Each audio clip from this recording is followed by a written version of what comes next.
Sí, am arribat a Gàtova. Es un goig y es un gozo para mí estar con vosotros, la gente de Gàtova. La dichosa pandemia y después les meves enfermedades pues retrasaron totes hores les presentacions de llibres. I ara ha llegat el moment.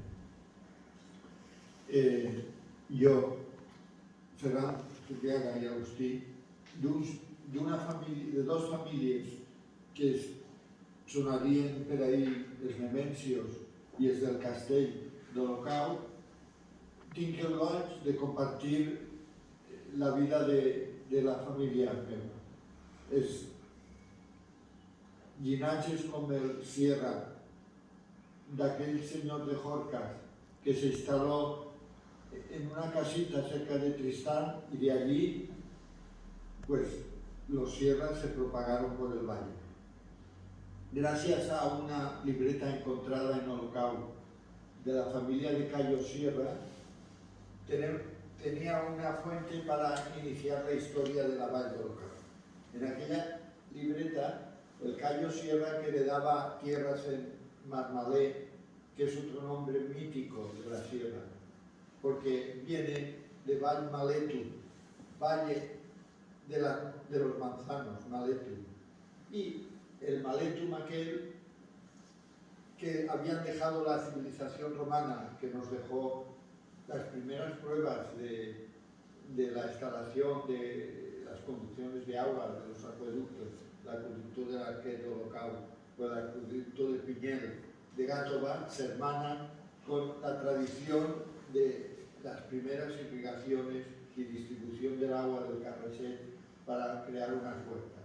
Y aquello nació en la época de los romanos. Estábamos cerca de Lidia. Lidia se convirtió en una ciudad importante de la época romana y allí pues seguramente eran señores de Lidia que iban instalándose por aquí sus villas, la villa romana de Pichirí, la villa romana de la Maimona, sobre la cual está el polideportivo de Marines, o la villa romana posiblemente de Marmalé y de Torres. Estos recintos son el primer testimonio de la civilización y todas ellas iban a formar parte de la historia. Pero en la historia de la libreta esta de los Sierra, de Gàtova, de Marines y de Olocau, hay todo un reflejo de lo que es la historia del valle. Primero, el Sierra, Cayo Sierra,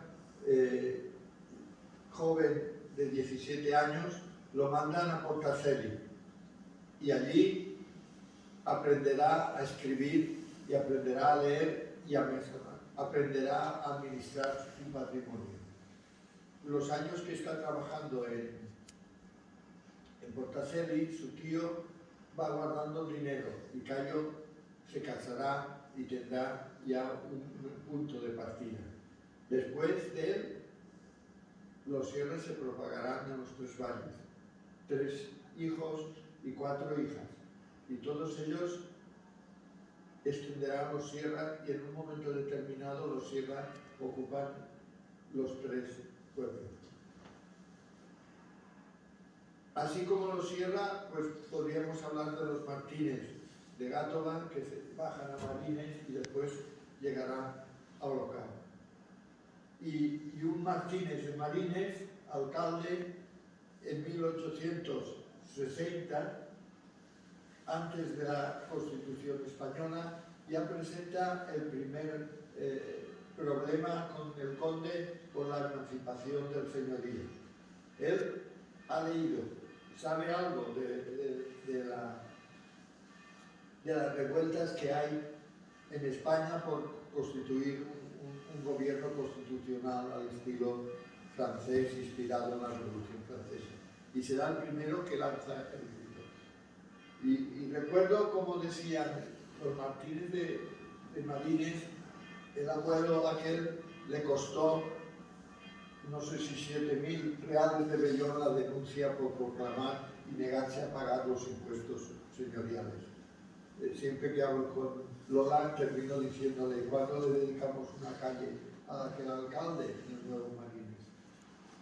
Es otro personaje de esta historia. Y otro personaje, porque donde vivo yo ahora en Olocau, un hijo de este Martínez se casaría con una mujer de Olocau y constituirían una branca que son los Nemencios de Olocau.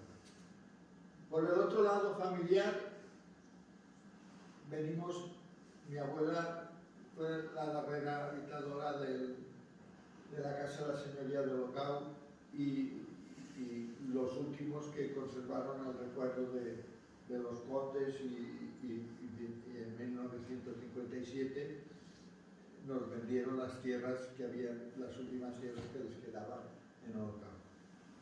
La abuela, ella me contaba la historia de los condes como si fuera un relato familiar y yo fui aprendiendo y tal. Hasta que un día decidí llamar por teléfono a Mallorca a ver qué era de estos personajes. Y muy amablemente uno de los herederos me dijo: el archivo está en la finca de Somberga, que es un palacio al medio del campo, reproducido en la Exposición Internacional de Barcelona del Pueblo Español. La fachada del palacio está allí. Y me dijo: ven cuando quieras, que aquí está el archivo.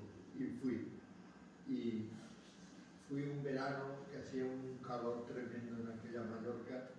Y yo me trasladaba en un autobús a la finca esta, que estaba rodeada de un jardín que ha sido declarado jardín singular de Mallorca ya. Y en él también encontré las raíces de Olocau y del valle. Es un jardín que tiene los setos rodeados de plantación de esparto, que en medio del cuadrado que hay enfrente del palacio hay un campo de naranjos. Y me dijeron: ese es el campo de naranjos de la Valenciana.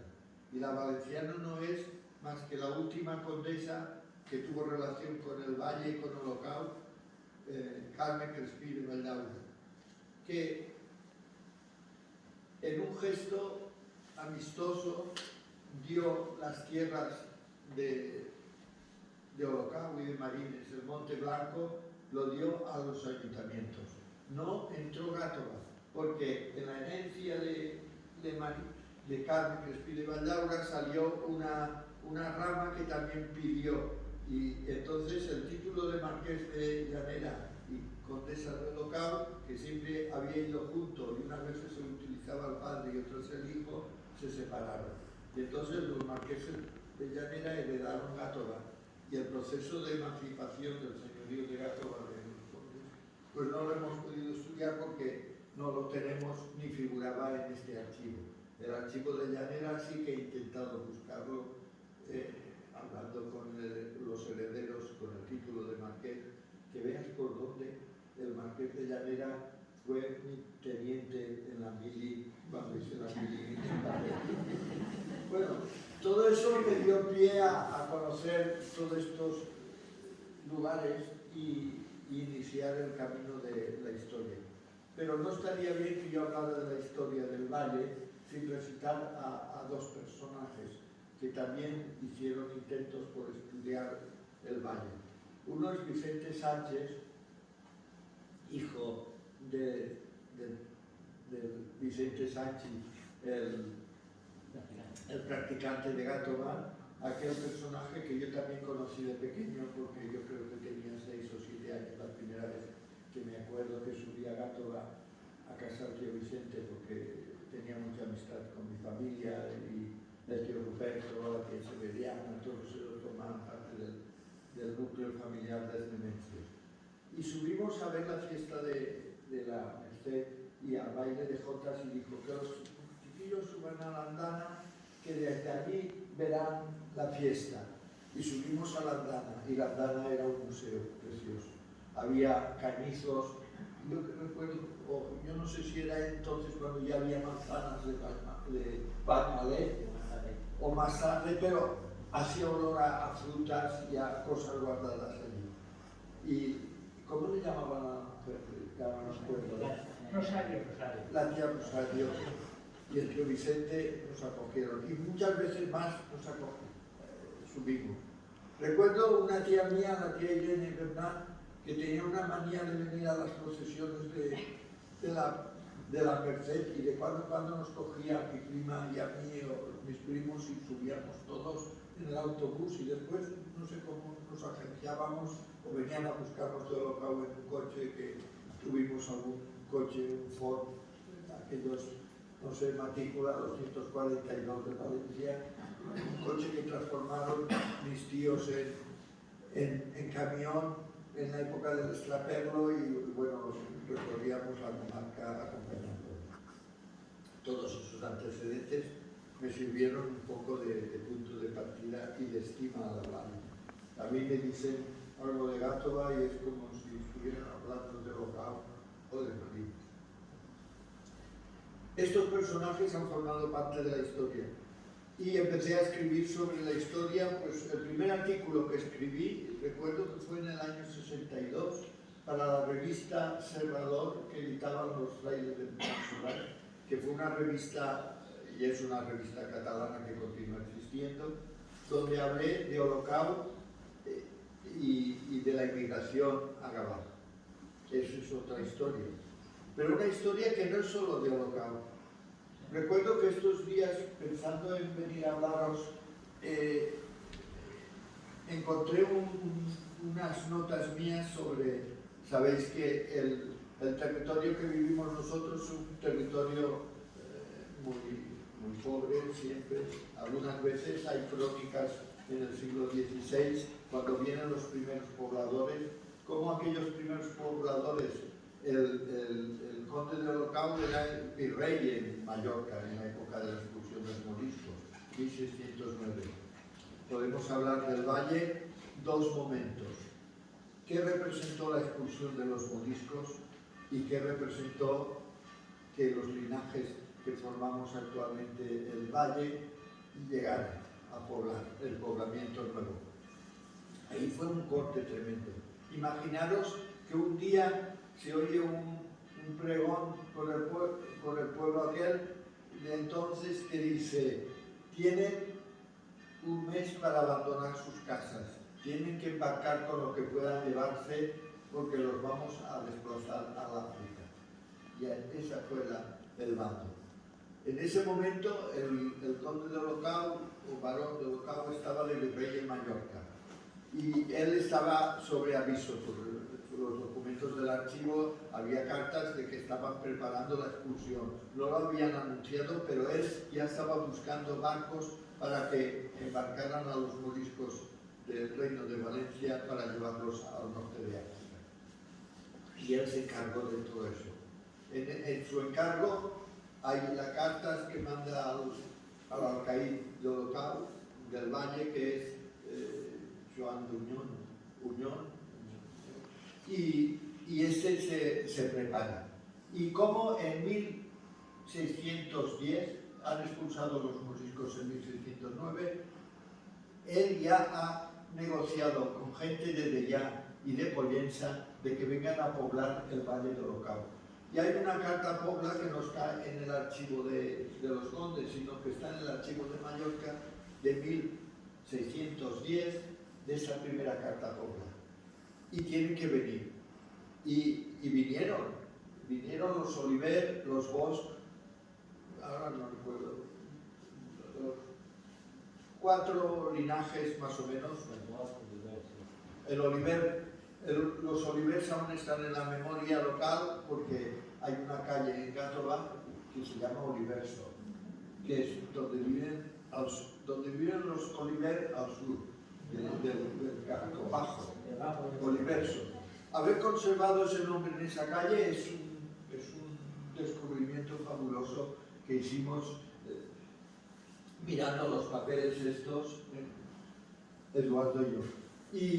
Y es un orgullo tener una calle que se llama Oliverso, porque recuerda que seguramente si aquellos de Dellà y de Pollença hubieran llamado a más gente de su territorio, pues hablaríamos mallorquín en el valle, como pasa en Tárvena o en la Marina Alta y en la Marina Baja, que fueron pobladas al mismo tiempo, por idea del mismo virrey de Mallorca, de mandar gente de Mallorca a poblar las montañas de Alicante.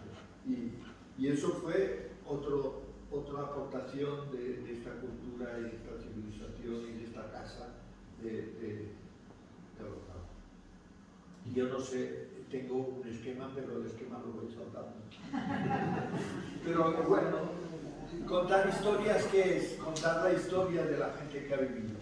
El libro tiene esas partes, tiene una visión general de cómo ha sido nuestra gente. No sé si recordaba al empezar que queríamos decir Rosa quería decir una canción que nos cantaban los de Alcublas a los del Valle. Olocau y Marines, Gato Bayona. Entre 4 lugares no ponen olla. Y cuando la ponen una patata y una cebolla. Esa era la burla de la gente de Alcublas.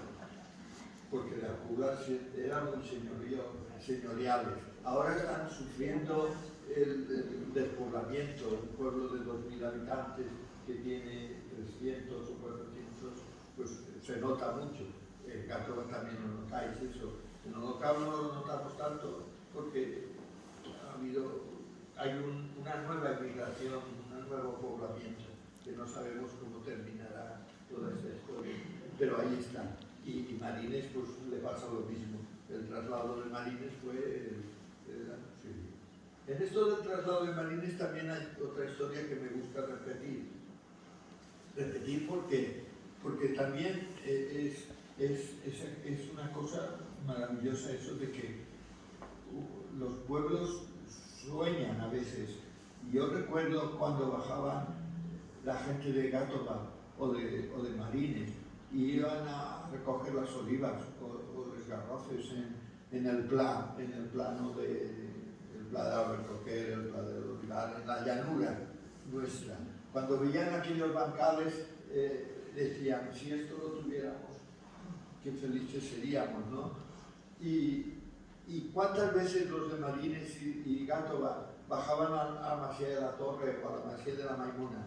Y hay un pasaje muy bonito que he reproducido en el libro, es el González Martí, el Manuel González Martí, aquel personaje del Museo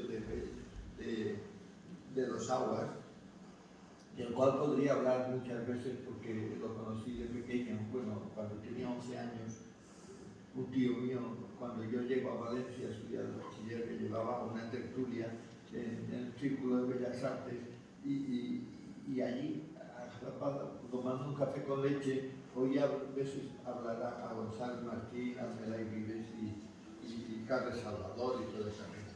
Y eso, pues, me impresionó. Y entonces, lo decía porque González Martí tenía muchas amistades y después tuve acceso a su archivo, estuve clasificando papeles de González Martí, correspondencia con personajes de la Restauración, personajes de la dictadura de Primo de Rivera. Y cuando entró Primo de Rivera, él era más de las dictaduras que de las democracias.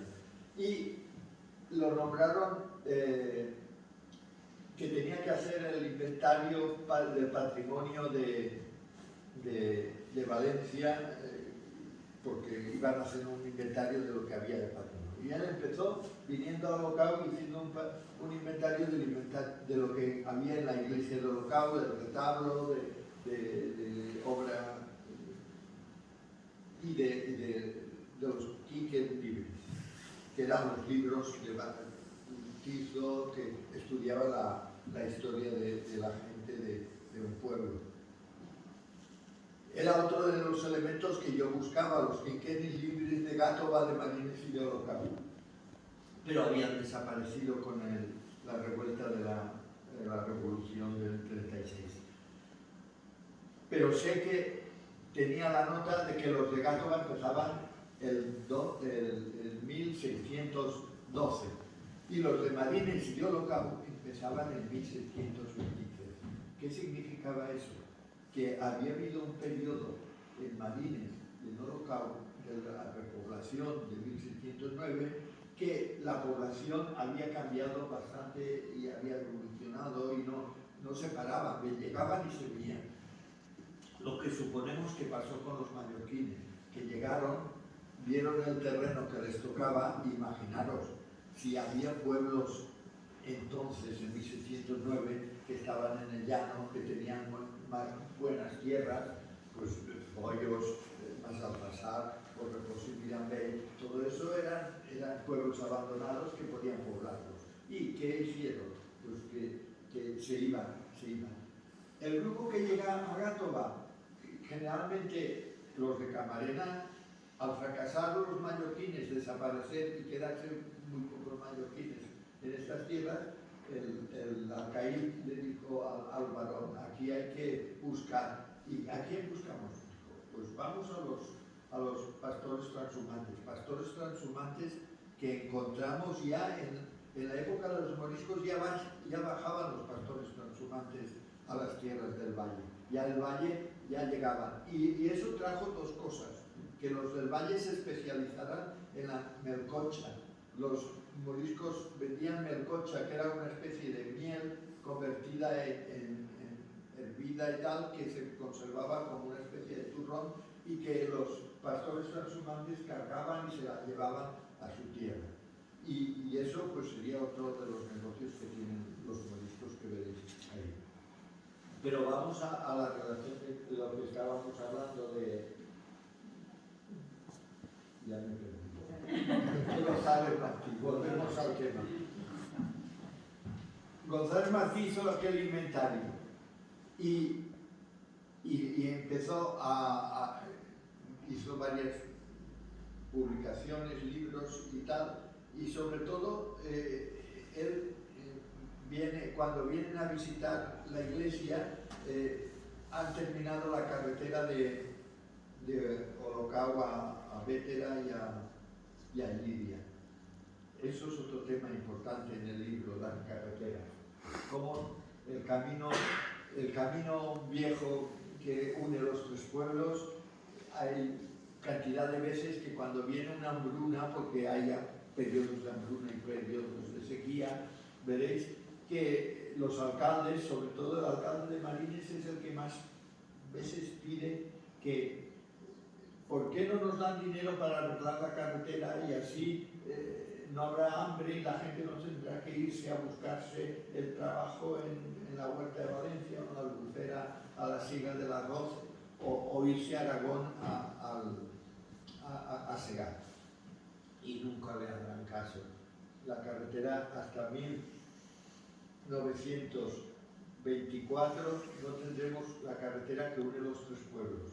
Ya Gátova está unida a Segorbe por carretera la carretera actual en 1919, 12 o 12, ya está. Sí. Y Olocau en 1912 se une Olocau con Bétera y con Lidia. Pero Marines y Gátova, eso quedará para 1924. El construir la carretera. Y lo decía porque González Martí viene en un coche en 1924 y recorre el valle.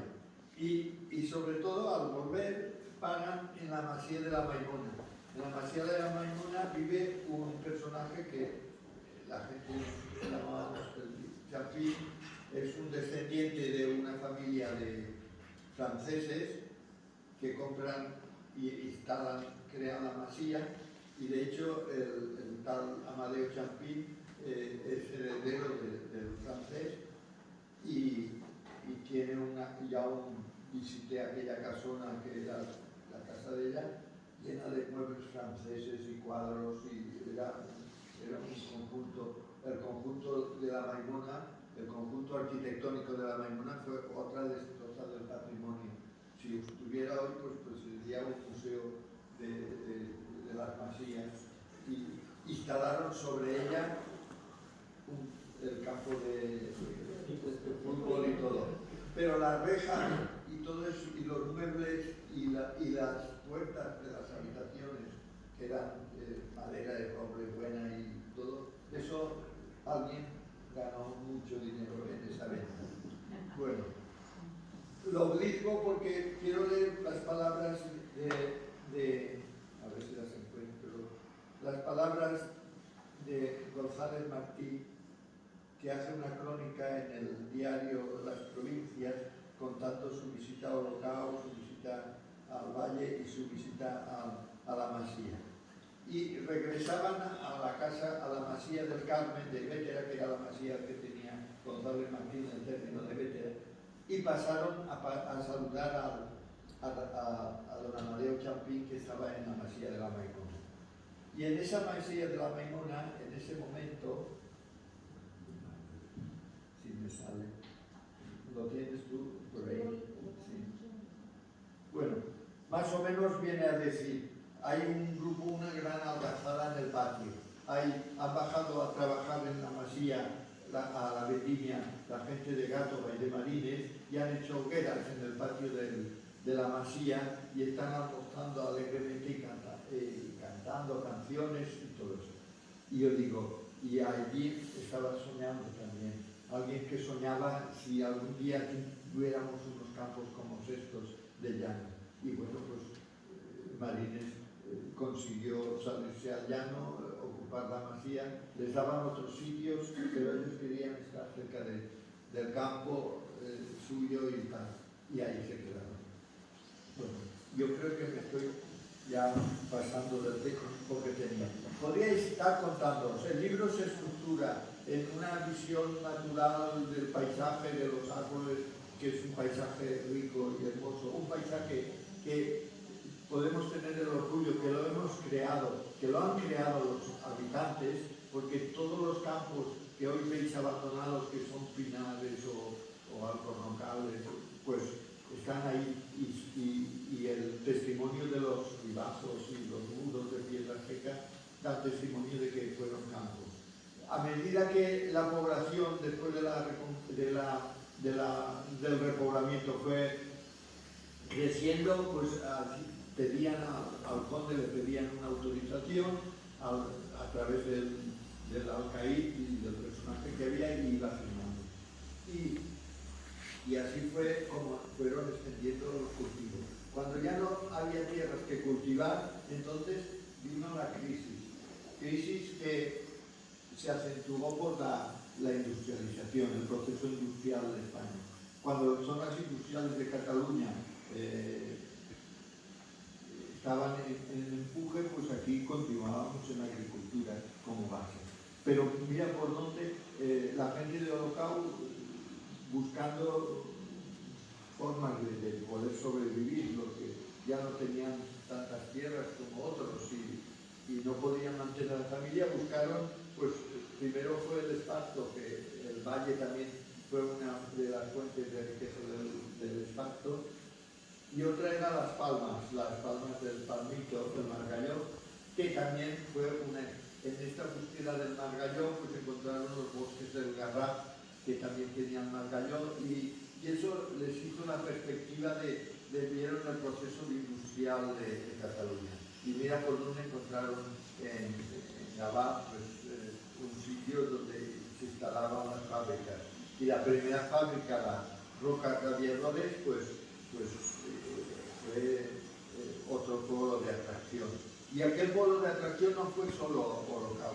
Olocau dio el primer salto, la primera 1910, 1912, que entra la filoxera, que mata las viñas, que ha sido la riqueza del valle, y la gente se tiene que buscar. Y empiezan a encontrar trabajo porque han disecado las orillas del Llobregat, las zorros que llaman en Gavà, han establecido campos de cultivos de hortalizas que van al Borne de Barcelona, que van al cultivo de los espárragos.